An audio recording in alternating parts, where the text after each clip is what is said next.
বন্ধুরা অনেক কষ্টে ডুমুরগুলোরে পারলাম। এই দেখুন, এই কত বড় বড় ডুমুর, এই যে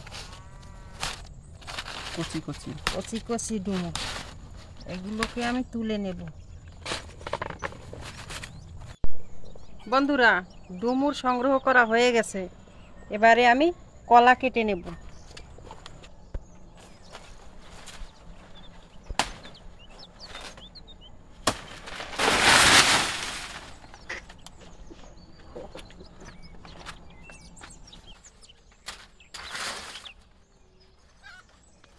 কলা কেটেছি আর ডুমুর রান্না করব।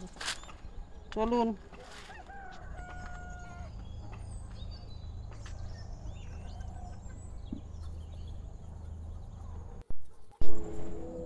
বন্ধুরা, এই ডুমুরটা কেটে নিয়ে এবার দেখুন কিভাবে কাটে। এই যে একটা ছোট ডুমুর, এই যে একেবারে কষি, এর ভিতরের আটিটা এরকম একটু ফেলাইলেই হবে।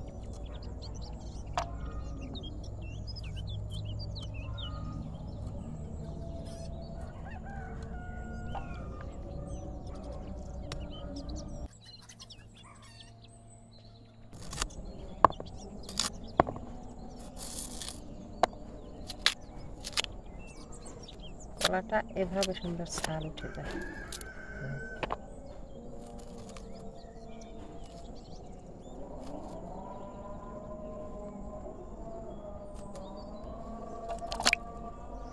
বন্ধুরা, এর মধ্যে আমি কয়েকটা লাফা দিয়ে নেব।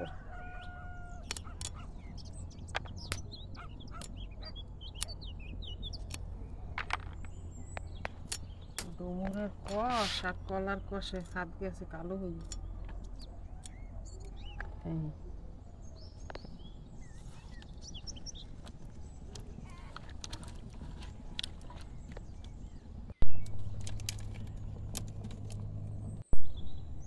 বন্ধুরা, আমি আজকে এই যে দেখুন কয়েকটা চিংড়ি মাছ ছিল ঘরে, তাই দিয়ে আমি এই যে ডুমুর আর কলা রান্না করব। তার মধ্যে লাফা দিয়েছি, আলু দিয়েছি, এই মিক্সচার করে। বন্ধুরা, আমি তো রান্না করি বনবাজারের সেই সবজি এনে, কারণ এটা ঔষধি গুণ সম্পন্ন, এতে অনেক উপকার আছে। তাই আমি বনবাজারের এই সবজিগুলোই খেয়ে থাকি বেশিরভাগ সময়। আমি এই কলা আর ডুমুরটাকে একটু হলুদ দিয়ে মেখে নেব।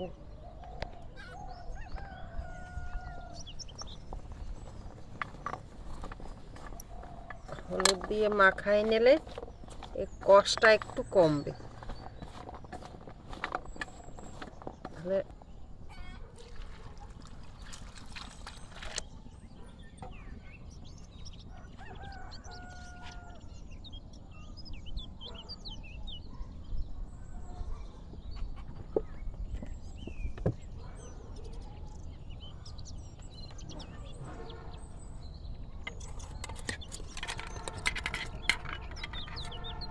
চিংড়ি মাছ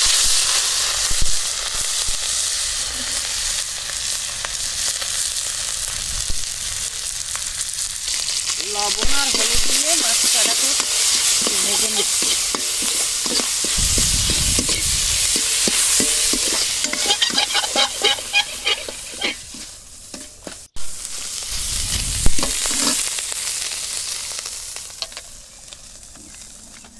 এই যে আমি ডুমুরটাকে আবার একটু ধুয়ে নিচ্ছি,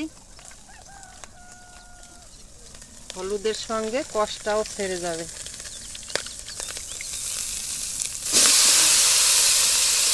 একটু তেলে কষিয়ে নেব।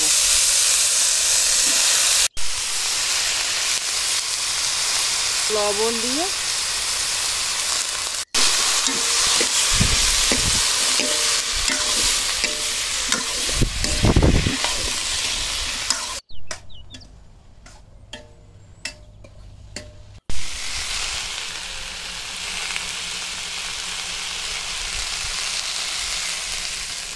দুটো কাঁচামরিচ দিয়ে দিলাম।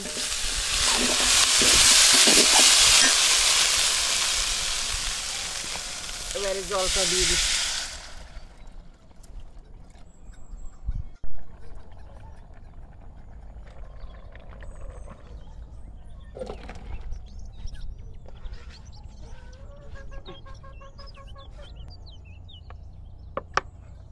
কয়টা পাঁচফোড়ন দিয়ে নেব।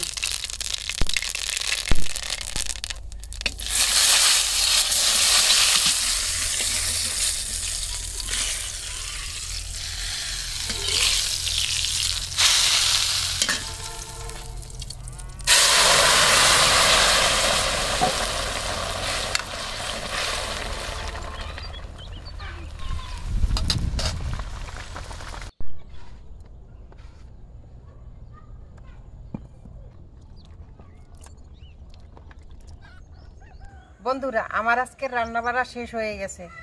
দেখি এখন খেয়ে ডুমুর আর কলা দিয়ে রান্না করা তরকারি আমার কিরকম লাগে দেখি।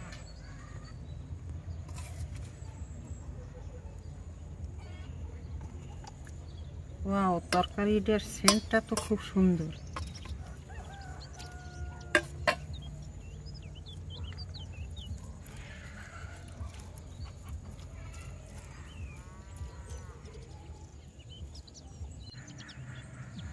বন্ধুরা, আমি বনে বাজারের সবজি তুলে এনে রান্না করি, যা আগেরকার দিনে মানুষে খেত। এখনকার শহরের লোকেরা বা অনেক মানুষই এখনকার এই সব জিনিস খেতে চায় না, মানে কষ্ট করে আনে না। কিন্তু এই সব সবজি খুবই উপকারী, খুব স্বাস্থ্যসম্মত এবং এর মধ্যে অনেক ঔষধি গুণ আছে। আমি সেই জন্য এই তরকারিগুলোকে তুলে এনে রান্না করি। আপনাদের যদি এই ভিডিওগুলো ভালো লেগে থাকে, চ্যানেলটি সাবস্ক্রাইব করে রাখবেন, একটু লাইক দিবেন, কমেন্ট করবেন। ধন্যবাদ।